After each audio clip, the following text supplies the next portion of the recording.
राष्ट्रवादी एकत्र लढणार, मात्र असं काही ठिकाणी आमने सामने होणार आहे का? मला असं वाटतं आज खरं तर रात्रीपर्यंत सगळं स्पष्ट चित्र होईल, कारण अनेक ठिकाणी आघाड्या झाल्या आहेत, युती झाली आहे. अनेक लोक म्हणजे स्थानिक राजकारण किंवा तिचे प्रश्न वेगळे असतात, त्याच्यामुळे वेगळ्या आघाड्या आणि युती तुम्हाला दिसू शकते असं साधारणपणे महाराष्ट्राचं चित्र दिसतंय. मला तर आज संध्याकाळपर्यंत स्पष्ट होईल.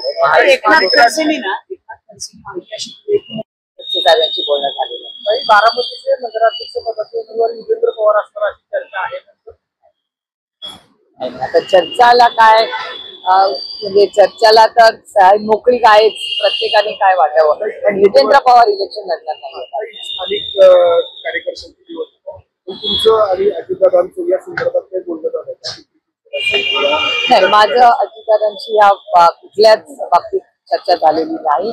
अनेक वेळा सहकारी पदाधिकारी कुठे भेटतात लग्नामध्ये, कालही मी 2 लग्नांना घेतले होते, खूप लोक भेटले, गप्पा झाल्या आणि अर्थातच काही ठिकाणी चर्चाही राजकीय झाली. अर्थातच 2 राजकारणी भेटल्यावर काहीतरी होतच नाही, पण असं काही स्पेसिफिक कुणाची चर्चा किंवा आम्ही आदरणीय पवार साहेबांचं स्टेटमेंट तुमच्याच चॅनलवर तुम्ही सगळ्यांनी दाखवलेलं आहे. त्यांनी सगळ्यांना सांगितलं की त्यांना जे योग्य त्यांच्या भागात वाटेल त्या पद्धतीने विकासासाठी कार्यकर्त्यांनी निर्णय घ्यावे. पवार साहेब परवा बारामतीमध्ये म्हटले की निवडणुकीच्या आधी खात्यावरती पैसे देणं तर निवडणूक आयोगाने याबद्दल किंवा ह्याच्यात बिहारमध्ये 3-4 कॉम्बिनेशन आहेत. खरं एक तर कदाचित हाही एक विषय असू शकतो जो तुम्ही म्हणला तो, पण त्याचबरोबर जे अलायन्सेस केले म्हणजे तुम्ही बघितलं आता लालूजींची मतं कमी झालेली नाही, भारतीय जनता पक्षाची मतं वाढलेली नाही.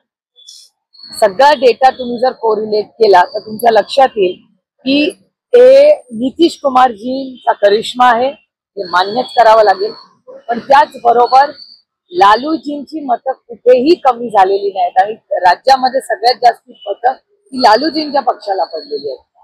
आणि ज्या आघाड्या झाल्या त्या आघाड्यांमुळे हे एवढं घवघवीत यश त्यांना मिळालं असेल का, असा एक अनालिसिस कालच्या आणि परवाच्या वर्तमानपत्रात येताना दिसतोय. त्याच्यामुळे मला वाटतं ते सगळं आपल्याला कोरिलेट करावं लागेल. पण एक गोष्ट की हे बिहारचं इलेक्शन हे नितीश कुमारजींच्या नेतृत्वात झालं, त्यामुळे अर्थातच जो जिता वही सिकंदर हे मी 2 दिवसापूर्वीही बोलले होते, तो एक मुद्दा आहेच. पण जेवढा डेटा बाहेर येतोय त्या डेटाच्या माध्यमातून भारतीय जनता पक्षाची मतं वाढलेली नाहीत आणि लालूजींची मतं कमी झालेली नाही. नाईक साहेब काल भेटले आणि नाईक साहेबांनी कालच आम्हाला शब्द दिलेला आहे आणि अमोल कोल्हे दादा तर त्याचा रोजच फॉलोअप घेत आहेत.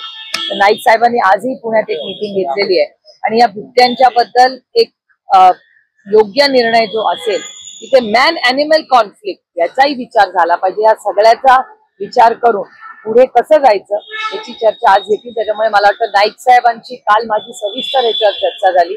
आज नाईक साहेब स्वतः मीटिंगही त्याच्या संदर्भात येत आहेत. त्याच्यामुळे मला असं वाटतं त्यांची मीटिंग झाल्यावर ते काय स्टेटमेंट करतात याची आपण वाट बघू.